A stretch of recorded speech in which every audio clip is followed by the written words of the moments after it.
Welcome to the Best of Beaver County, presented by St. Barnabas, a weekly segment dedicated to putting the focus on the amazing things and the amazing people behind them in Beaver County. The Best of Beaver County is sponsored by and content is provided by St. Barnabas. The show airs every Thursday from 11 to 11:30 on WBVP, WMBA, 99.3 FM, and Facebook Live. Now, with no further ado, let's welcome host Mike Romigh to introduce today's program. Good morning and welcome to the Best of Beaver County radio show on the St. Barnabas Radio Network. I'm Mike Romigh. Since 1900, St. Barnabas has been caring for people in southwest Pennsylvania. Today in Allegheny, Beaver, and Butler counties, we offer a full continuum of care for our residents and patients. This includes luxurious retirement living, personalized living assistance, and hands-on skilled care in our nursing center. Additionally, the St. Barnabas Medical Center offers the following healthcare services to the community and our residents: a full dentistry, home care, hospice care, and palliative care. The St. Barnabas Health System continues to be focused on the needs of our community and our residents now and in the future. Building upon its heritage, St. Barnabas continues to reach out to those in need and lives out its mission through individual and institutional services which help the health, education, and social needs of others. Men and women are invited to join St. Barnabas in the work of continuing Christian caring, healing, and teaching as we continue to bear witness to our founder's reminder, God is able. We look forward to having insightful conversations benefiting you and your family's well-being, and hence the intent of our program is to introduce you to successful people who are having a positive impact in the greater Pittsburgh communities. In offering solutions and opportunities to enhance their daily lives of our residents, patients, and communities, St. Barnabas is excited to present topics of interest to educate, enlighten, and entertain you, our listeners. As we look forward to enjoying summer's activities, there's a new, interesting, and educational idea that is quickly taking flight. You'll understand what I mean in a minute or two. Please join me in welcoming Dewey Clawson. Dewey is a Van RV-104 PAX light plane pilot, and we're going to talk about that as well. Dewey, welcome to the program. Thank you very much, Mike. Glad to be here this morning. What is a Van RV-104? Okay, it's a Van's RV-10. Vans is a nickname for the name of the company that built the kit. It's a home-built airplane. Richard Van Grooven, and I probably mispronounced his name, was the original designer and the owner and the CEO of the company, and that's why it's called a Vans. Okay. Very good. Dewey may look familiar to you if you've flown U.S. Air over the years, because Dewey was a pilot for U.S. Air for 25 years. Yes. Based in Pittsburgh? I was based in Pittsburgh, Philadelphia, Charlotte, Syracuse, and Utica, going back to the previous two airlines in the history and the lineage. Now, Pittsburgh was always your favorite hub, though, right? Oh, absolutely. Very good. Tell us a little bit about yourself and how you became a pilot and the program we're going to talk about today. Well, I was born and raised in Pittsburgh, California, and Pittsburgh, California. There's a Pittsburgh in California? Oh, Pittsburgh, Pennsylvania is far outnumbered by number of communities. Yes, there's 3 or 4 other Pittsburghs around the country. Yeah, but they're all spelled wrong. They don't have an H on the end. Okay. Yeah, that's probably why we added the H to the end, to differentiate ourselves from the rest of them. Yeah. Okay. So where's Pittsburgh, California, besides California? Yeah. Well, it's about halfway between San Francisco and Sacramento, right on the southern side of the bay. And for the Steelers fans, they may remember John Henry Johnson. Yes. He graduated from Pittsburgh Senior High, the same high school I went to. A little bit older than I am. Okay. He's much ahead of my time. And the town and our arch rival right next to us was Antioch, California. And you may be familiar with a young man who's working for the Pittsburgh Steelers now, Najee Harris. He went to Antioch. Okay. And his senior year was the only year in 20 years when Antioch beat Pittsburgh. The score was like 44-40. Yeah. Yes. So there is a connection. Yeah, a little bit of a connection. Well, my dad was from out here. Oh, was he? In the late 30s, in the middle of the Depression, him and his brother jumped a train, went to California because everybody knew the streets are paved with gold out there. You just pick it up, right? That's right. And they ended up working in a little steel mill out there. You probably never heard of them, United States Steel. Oh, okay. Headquartered here in Pittsburgh. Wow. That is Yeah. quite a connection. And now And I'm a back. lot of stuff going back. And then you end up here as well. Yes. Now, did you live here since, basically Pittsburgh became your hub? No, during my airline career, I ended up getting divorced and then remarried a young lady from Enon Valley.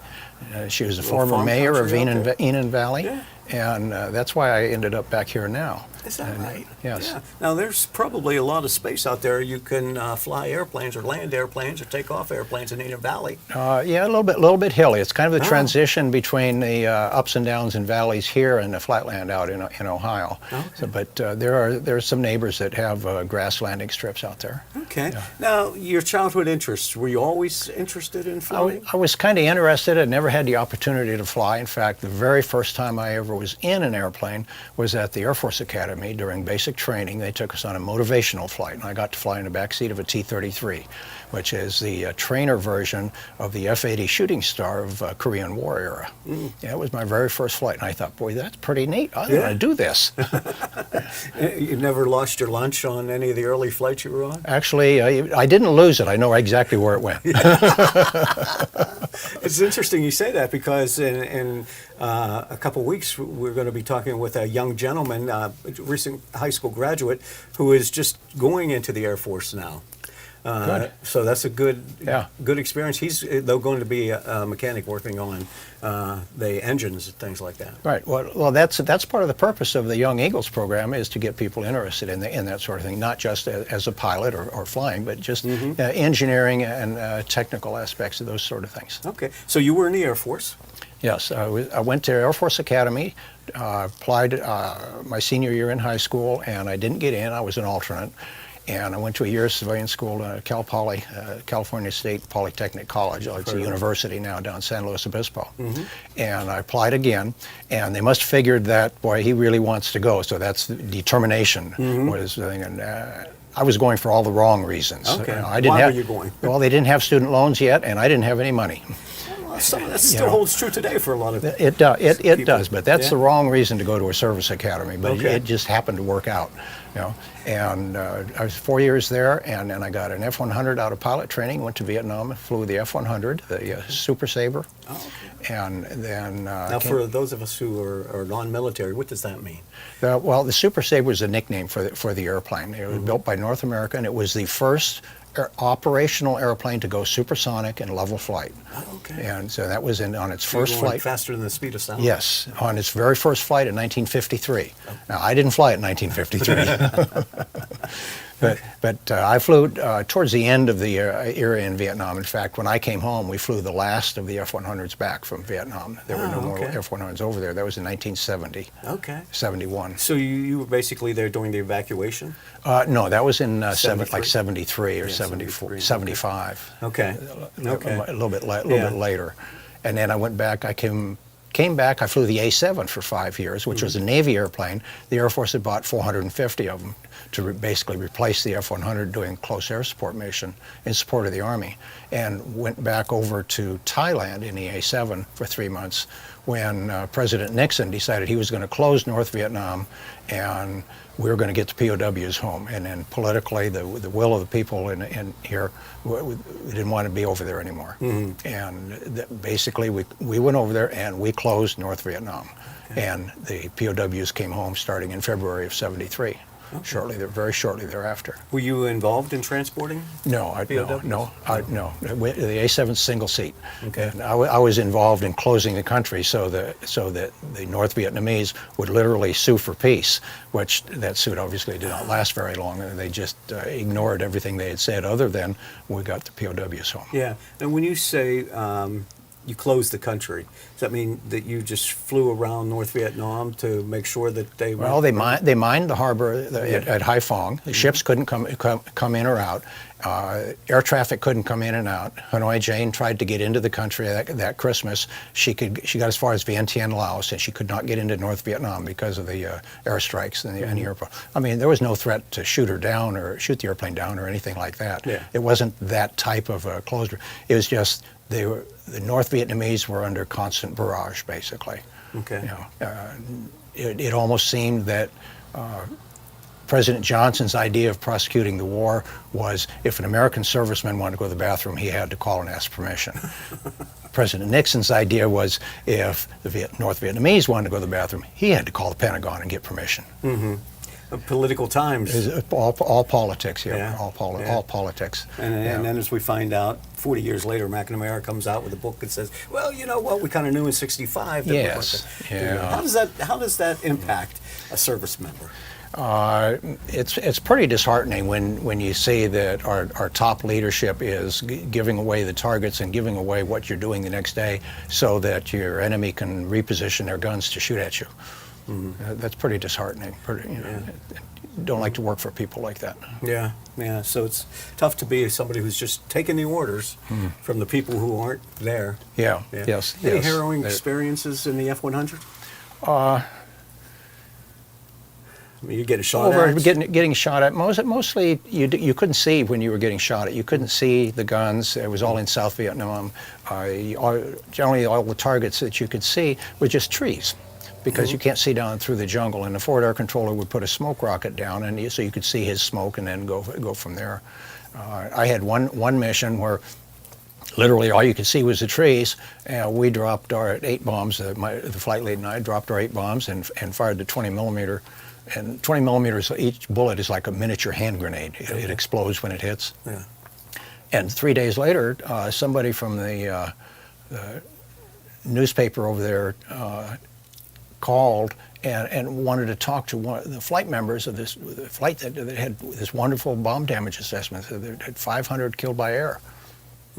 Not me. All I've been doing is making toothpicks, But we did. We couldn't see the people. You couldn't see what you're dropping at. And friendly fire. Not so much true up in North Vietnam, where the anti-aircraft was considerably bigger. Well, you weren't dropping napalm. We were. You were dropping napalm? Yes. Well, you were talking about not being able to see the ground because of the coverage down there, so they had to clear that coverage some way.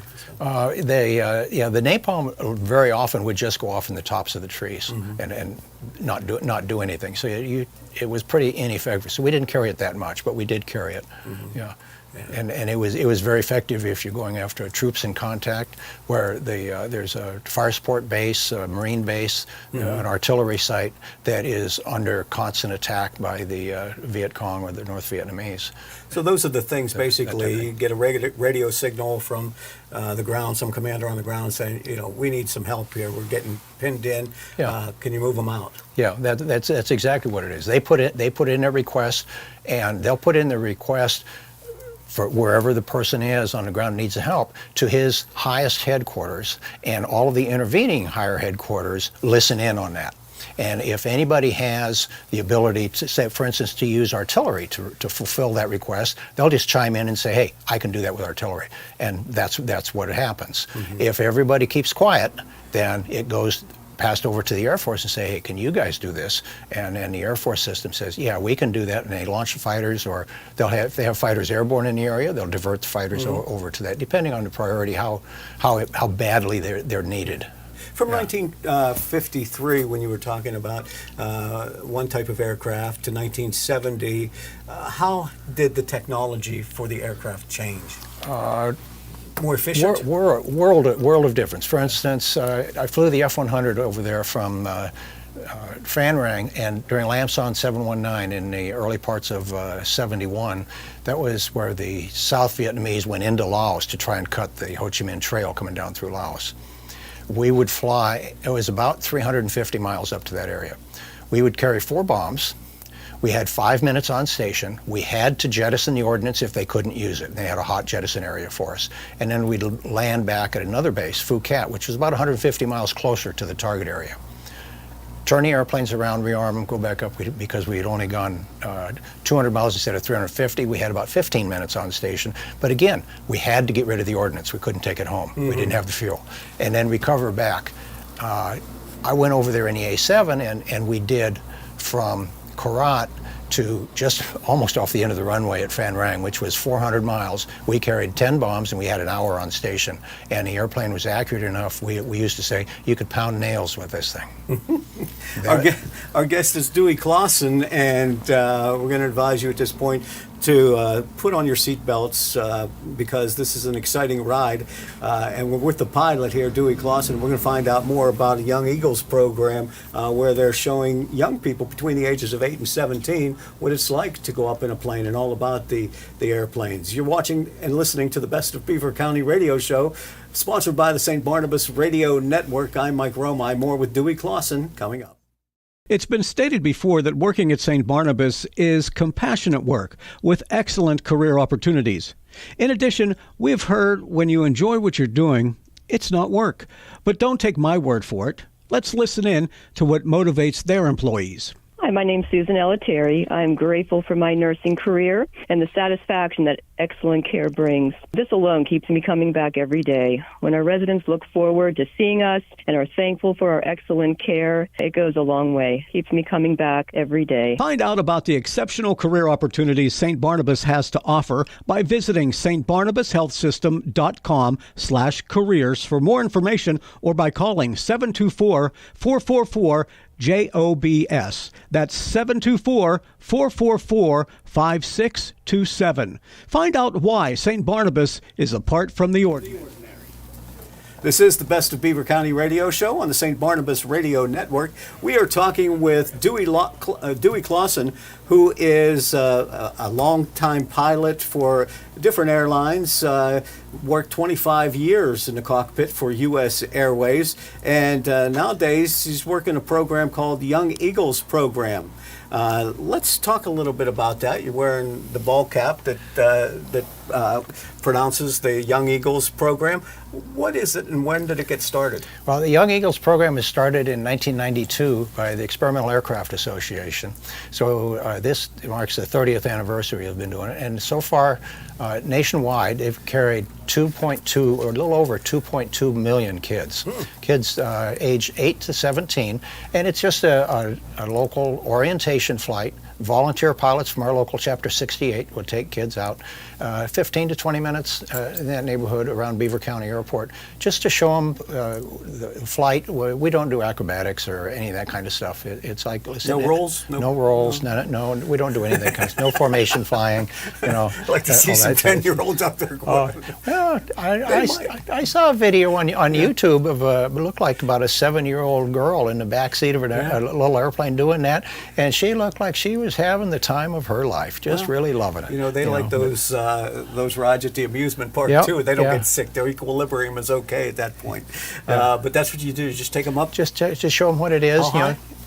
We generally go just to like traffic pattern altitude a little bit above. Okay. So it's about 1,000 feet above the ground. And from Beaver, you can fly down towards the Ohio River and fly along the river a little bit to look down there. I usually try and ask the kids where they live and see if we can find their house. Oh, okay. I've never been successful. It's just things look so much different from the air. I can find things, but unless I know where the kid's house is, he can't describe to me because it's just something he's never seen before. How do you describe something you've never seen? Right. You just can't do it. And what is it like for them? What is their experience? Oh, they love it. They love it. Yeah. Occasionally, we have a child who is. We would say if he was an adult, a fearful flyer. It doesn't want to go. And we had one kid. He was probably 8 or 9 years old. His two brothers were really excited about going, but he wasn't going to go. Dad talked to him for a while and finally decided, okay, I'll go with you and no problems and everything. So we put all 4 of them in one airplane, at a 6-passenger airplane, and they all came back. They all loved it. Yeah, very good. They're not sitting up in the co-pilot seat or anything. Well, yeah, one of them said, what we encourage is that the kids go, if they want to go with their brother or sister or their friend, that's fine. We can do that. But if they don't want to, not a problem. Let's go. One at a time. And they sit up front, absolutely. It's their flight. And there's a stick there, and you can fly the airplane. And what is the purpose of the program? We're just trying to give them an introduction to STEM, as the current acronym for it, but to engineering and technical type things, and say, hey, this is one part of aviation. I mean, it isn't all just about pilots. I mean, there are so many more things that you can do in just aviation besides actually fly the airplane. Yeah. And how does one get involved with it? If you have an 8 to 17-year-old, I have a 5-year-old, and he would love it, but I'm sure. Yeah, a couple of years, yeah. You go on Young Eagles Day. youngeagles.org. That's all one word, Young Eagles, plural, day.org. And just put in your zip code and it'll show you the nearest Young Eagles Day events that are happening. And of course, around here, one at Beaver County on January 16th. That's, I'm sorry, July 16th. Okay. Yeah, that's a little over a week. Okay, And that's when you're going to... That's when we're doing it. Yeah, we're doing it from 9 o'clock in the morning until 3 in the afternoon. Okay. Yeah, we so have. just go to the little website, though, Just go to that youngeaglesday.org. youngeaglesday.org. Yep. Okay. Yep. And they have to sign up. Is there a fee involved? No fee, no charge. Oh, that's crazy. No, you just sign up for what time you want to be there, and it's not a hard time. But we don't want to have 17 people all show up at 9 o'clock in the morning. Yeah. How many people usually? I mean, would you get? We usually have between 15 and 25 or 30. We did one in June. We had 35. Okay. We actually ended up flying 28 kids. Yeah.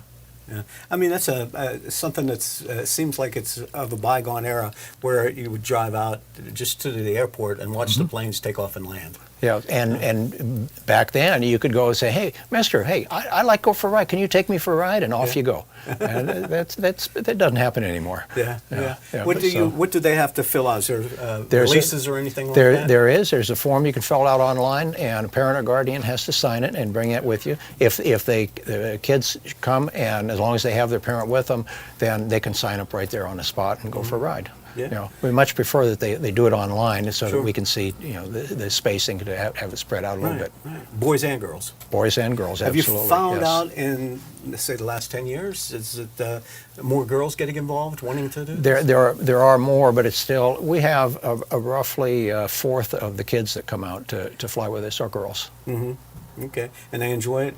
Oh, absolutely. In the profession, absolutely. Are there more women getting into it? The number of women in the profession is increasing, but there are still. We have one of our members who he had a knee replacement recently, so he can't fly yet. But before that, he would always come out and fly. And he has a couple different airplanes. He has a little Piper Cub, and he also has what looks like a World War I bi-wing that he rebuilt, restored, and he won a gold Lindy, absolute grand champion at Oshkosh.